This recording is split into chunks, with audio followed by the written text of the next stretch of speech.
Hello my dear students. Let us continue with the chapter Typical Configuration of Computer System. In our previous video, we have started with the concept that is memory. In that we have discussed what is internal memory, what kind of memory is being stored in internal memory, which includes registers, cache memory and the primary memory that are being directly accessed by the processor for the processing purpose. Some of the features of the internal memory were it was providing only for the temporary storage which had a limited storage capacity.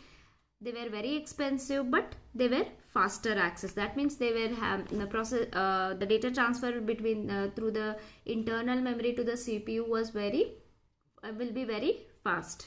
And we have discussed there are two kinds of memory. One is primary memory and the other is the secondary memory. Secondary memory we need to yet to discuss. We know that primary memory is also called as the main memory, which usually stores the programs and data that are currently needed by the CPU for the processing purpose.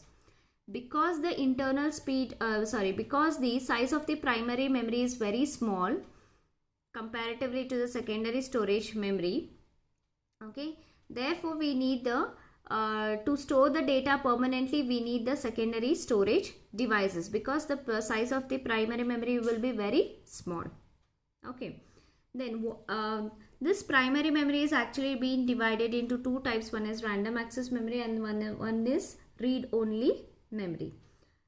What kind of information does your random access memory hold is it stores the computer's operating system, okay, and it stores the application program, and it also stores the current data that the processor can reach quickly. We know that operating system will be loaded into the computer memory through the help of BIOS chip from the read-only memory. This point I have already made it clear in our previous video itself. Now this random access memory, it actually needs the constant electrical power in order to store the data. Once this power supply is being stopped, whatever the contents are being stored in this random access memory will be completely erased, isn't it?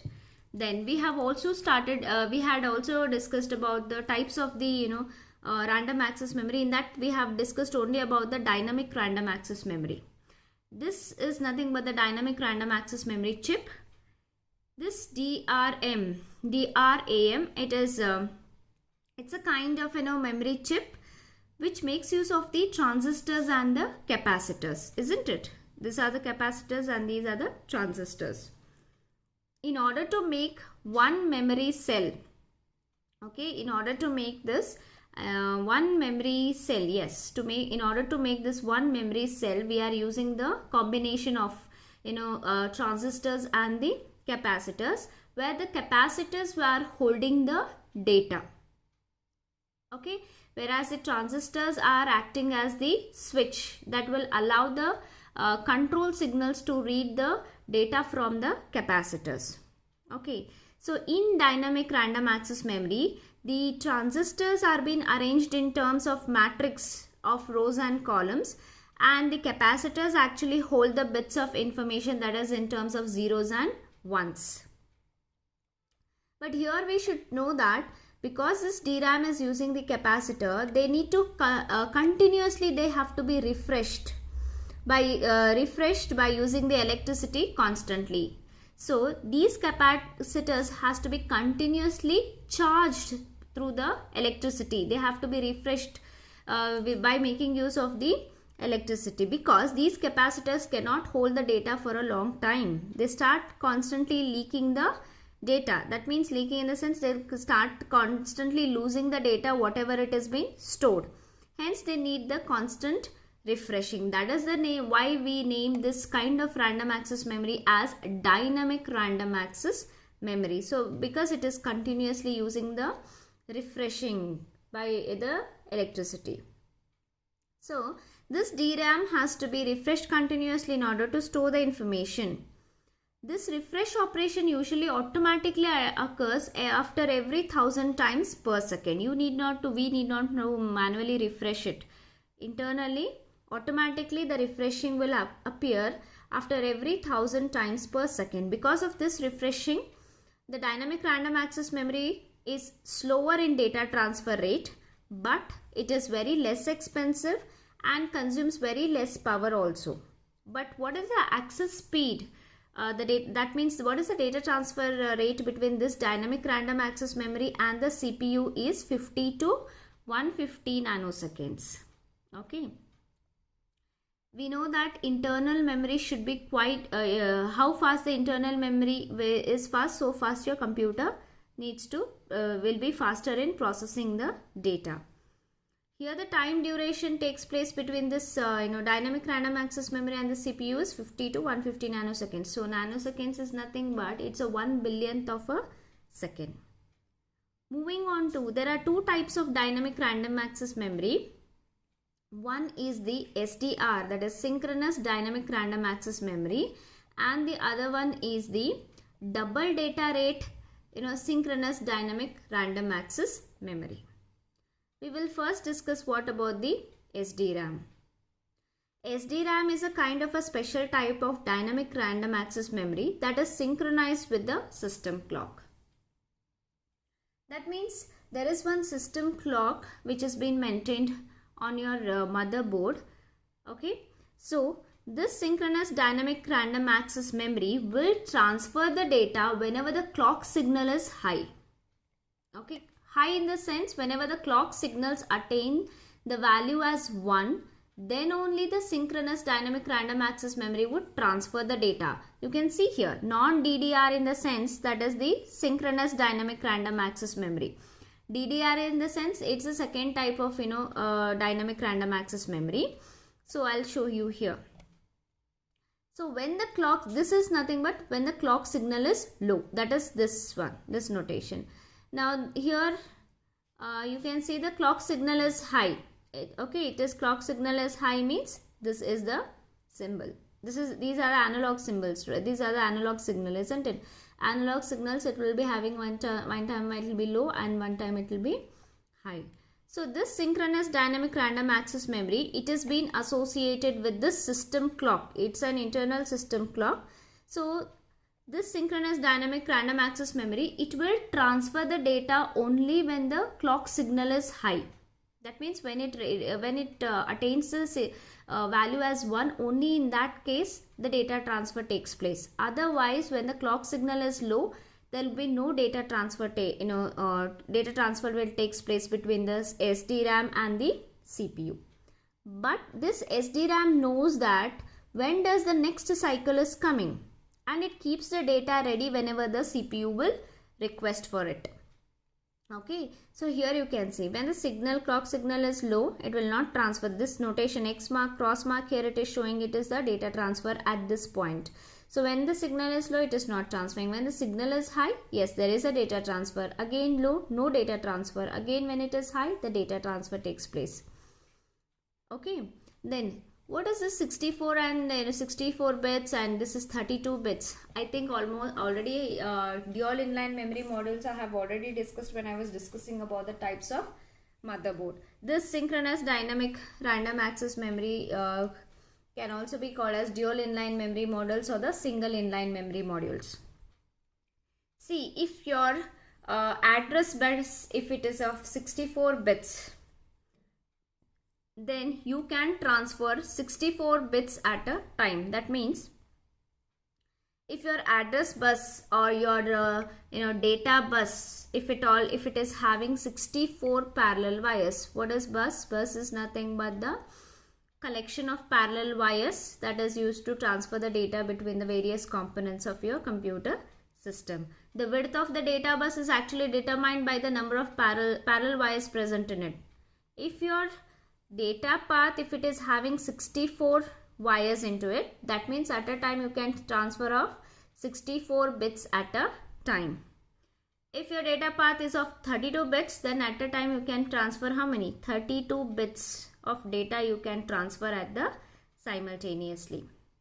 Okay, that's what it is showing. See, when the clock signal was low, there was no data. This was when the clock signal was high, it was transfer the data. So at the time of clock signal was low, there is no transfer of data. When the clock signal is high, there is a transfer of data. That is why we say that synchronous dynamic random access memory, it is synchronized with the system clock. This means that this SDRAM actually responds very quickly as possible to the CPU, and whenever CPU makes the request for the data, only at the rising edge of the clock signal it will transfer the data. Okay. So this SDRAM actually waits for clock signal before responding to the control input. Okay. Then because of this, it allows very high data access rates than the asynchronous dynamic random access memory.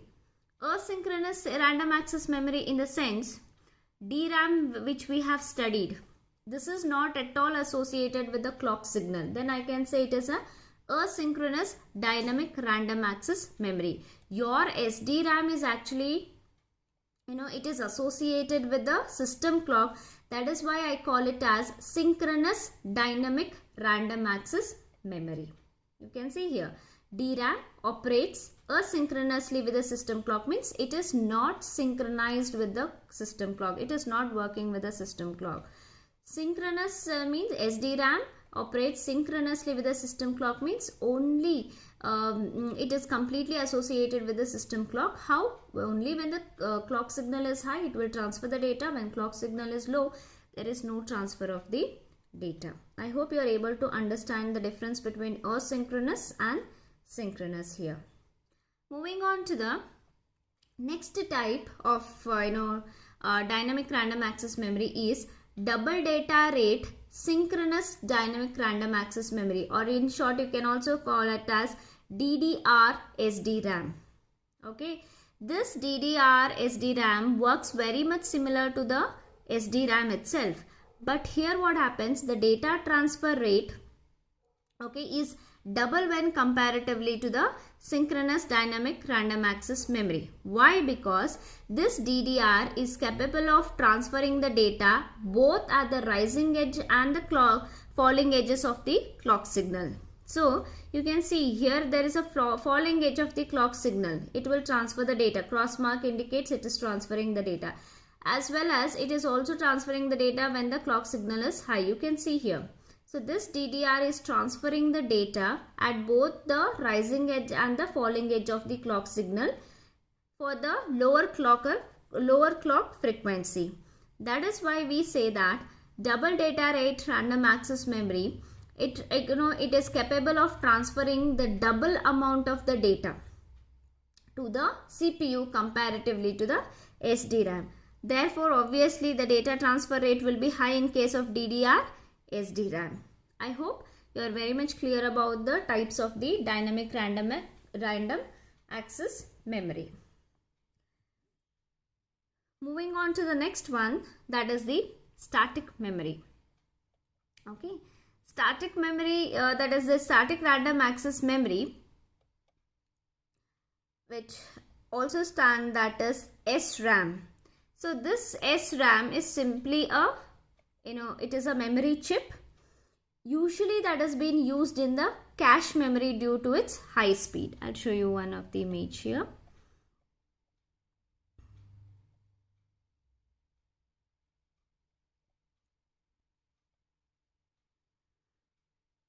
So this static random access memory, it is, yes, you can see there is a cache memory.